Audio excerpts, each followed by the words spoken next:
Bom, nós já falamos então de uma forma bem conceitual sobre a primeira lei da termodinâmica, sobre a relação matemática entre energia interna de um sistema, a quantidade de calor que esse sistema recebe ou cede e a quantidade de trabalho que esse sistema realiza ou que é realizado sobre ele. Nós vamos agora analisar de uma forma mais detalhada como essas três grandezas, energia interna, calor e trabalho, se relacionam durante algumas transformações específicas, aquelas transformações que a gente estudou lá quando falou das leis dos gases. Então, vamos começar pela transformação isométrica.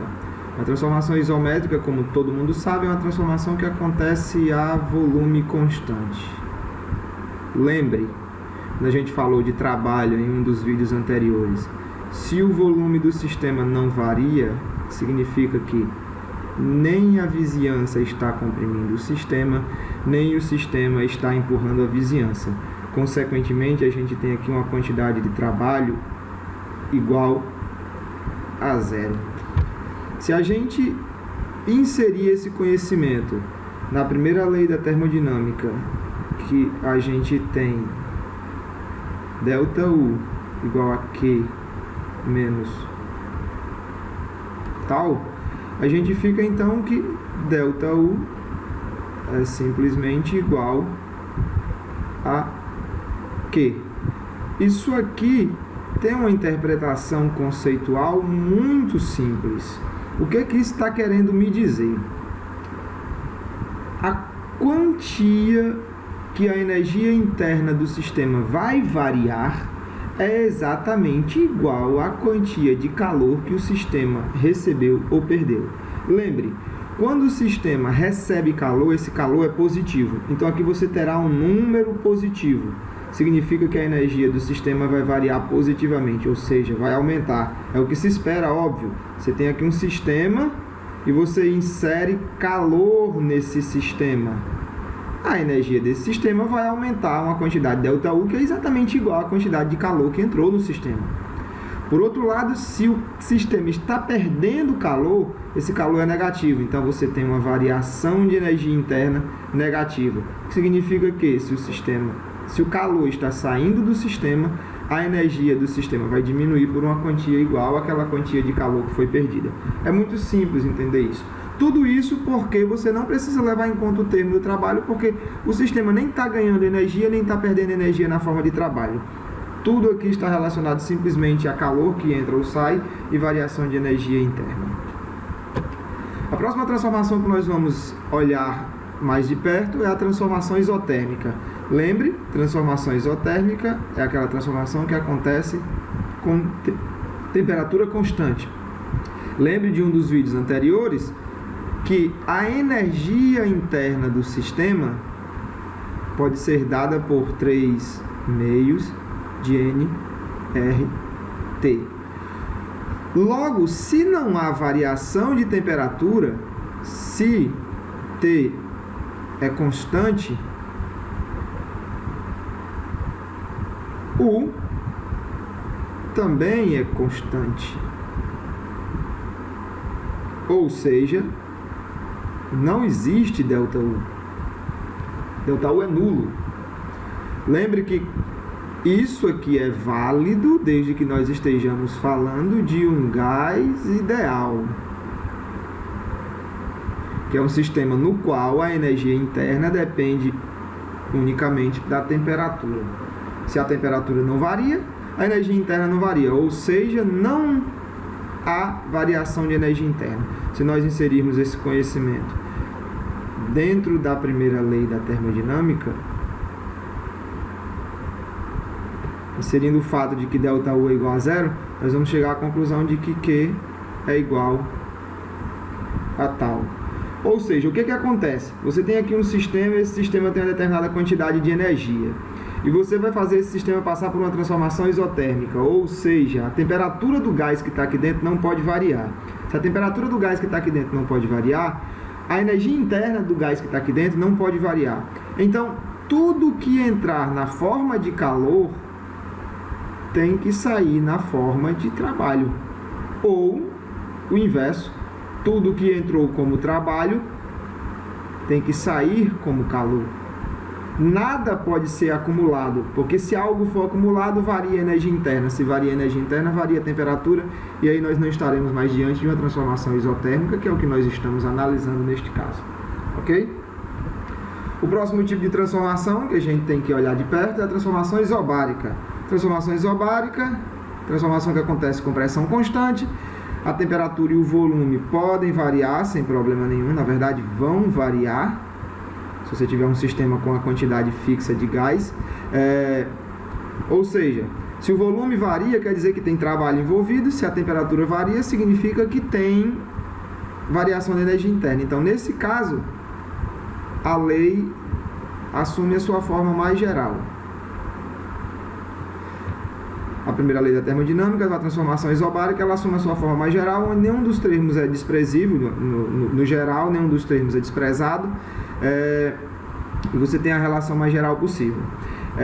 Uma coisa que é interessante é que é possível, nesse caso, por conta da pressão ser constante, é possível que a gente consiga calcular o trabalho que é feito pelo gás ou sobre o gás. Basta a gente lembrar do seguinte, o gás aqui está pressionado e está pressionando o pistão. Então, o gás exerce uma pressão, essa pressão é igual à força que ele faz sobre o pistão, dividido pela área do pistão. Isso aqui, se eu resolver para a força, eu tenho que a força é igual a pressão vezes a área. Essa é a força que o gás está fazendo sobre o pistão. Por outro lado, observe que o pistão se move por uma distância d. E aqui há então uma variação de volume. Essa variação de volume é dada pela área do pistão vezes a distância que o pistão se moveu. Observe então que a distância que o pistão se moveu é simplesmente que variou no volume dividido pela área. Se você lembrar aqui, nesse ponto, se você lembrar da definição mecânica de trabalho como força vezes deslocamento, no caso mais simples em que a força é paralela ou antiparalela ao deslocamento, a gente vai ter aqui então nesse caso que o trabalho é pressão vezes área, isso aqui é a força, multiplicado por ΔV sobre área, isso aqui é o deslocamento. Como você tem área aqui e você tem área aqui, você pode cancelar, então você tem que o trabalho, nesse caso, pode ser dado por P ΔV. Essa expressão muito simples me diz quanto trabalho foi realizado pelo gás ou sobre o gás. Observe que essa relação ela está em acordo com a nossa convenção de sinais. Porque se o gás se expande, ele tem uma variação de volume positivo. Consequentemente, trabalho positivo. Gás expandindo, trabalho positivo. Se essa variação de volume, se o volume do gás diminui, se o gás está sendo comprimido, essa variação de volume é negativa. Então, trabalho negativo. Então, está de acordo com a nossa convenção. Não esqueça nunca e não generalize. Isso aqui só vale no caso de uma transformação isobárica. Essa expressão só é válida no caso de uma transformação isobárica. E permite, então, que você calcule a quantidade de trabalho que o sistema recebeu ou que o sistema realizou durante uma transformação isobárica. A próxima transformação que nós vamos falar, ela é nova para nós. É a chamada transformação adiabática. Por definição, uma transformação adiabática é aquela que acontece sem troca de calor. Na prática, uma transformação adiabática pode ser levada a cabo se você tiver um recipiente que seja bom isolante térmico, que impeça o máximo possível as trocas de calor do seu sistema com o ambiente externo, ou se a transformação acontecer de forma muito rápida, de maneira que a gente possa desprezar a quantidade de calor que foi trocada durante a transformação. Nesse caso, as três variáveis de estado estão livres para variar. Temperatura, volume e pressão podem variar livremente, certo? Então, observe, se não há troca de calor, isso aqui é zero. Se você incluir isso, então, na primeira lei da termodinâmica, você vai ter, então, que ΔU é igual a menos trabalho. Essa expressão também é muito simples de entender. Ela me diz que a energia interna do sistema vai variar uma quantidade igual ao negativo do trabalho. Então, se o sistema fez um trabalho, o trabalho é positivo. Positivo daqui com negativo daqui dá negativo. Então, a energia do sistema diminui. Lógico, o sistema fez um trabalho, a energia diminui. Se um trabalho é feito sobre o sistema, trabalho negativo, negativo com negativo dá positivo. Então, a energia aumenta. É óbvio, foi feito um trabalho sobre o sistema. Então, a energia do sistema tende a aumentar. Ok? Por último, a gente vai tratar de um caso que gera algumas confusões, que é o caso da expansão livre. O que é uma expansão livre? Essa figura aqui vai ajudar a gente. Imagina que você tem aqui um recipiente cilíndrico, tem um gás que está confinado aqui numa determinada parte do recipiente por causa de uma membrana que está aqui. Do outro lado do recipiente é feito vácuo. A membrana, então, está impedindo que o gás passe para o lado de cá. Em determinado instante é feito um furo na membrana, o gás vai então se expandir e ocupar todo o recipiente. Observe que as paredes são adiabáticas, consequentemente não tem troca de calor. Aí você deve ser levado a pensar o seguinte: o gás vai se expandir e vai realizar um trabalho. Consequentemente, a energia interna do sistema vai diminuir. Um dos equívocos está aí. Observe, o gás se expande, mas ao se expandir, o gás não precisa fazer força alguma, porque o gás vai se expandir contra o vácuo. Ele não precisa empurrar uma vizinhança. Logo, se ele não precisa fazer uma força, se não há força enquanto o gás se expande, não há trabalho. Em uma expansão livre, em um recipiente com paredes adiabáticas, não há troca de calor, não há trabalho. Se não há troca de calor, não há trabalho, não pode haver variação na energia interna do sistema. A energia interna do sistema não varia, continua sempre a mesma que era desde o início. Ora, se a energia interna do sistema não varia, então a temperatura do sistema não varia. Outra confusão é causada por causa disso aqui. Algumas pessoas comentam, chegam a ensinar que se não há variação de temperatura, se a temperatura do gás no início é igual à temperatura do gás no fim, então a gente passou aqui, a expansão livre é um caso especial de uma transformação isotérmica. Lê do engano.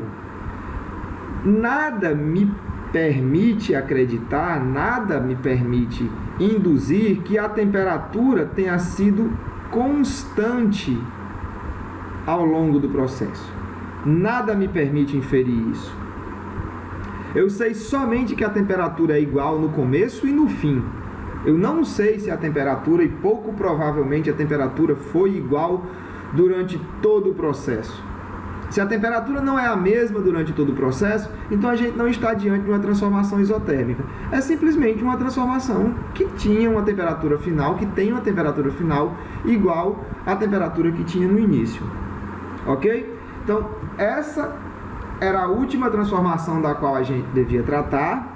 Eu espero que vocês tenham compreendido os conceitos e as aplicações em cada uma dessas transformações. Voltem ao texto, revejam onde vocês erraram, corrijam e vão aos exercícios. Abraço!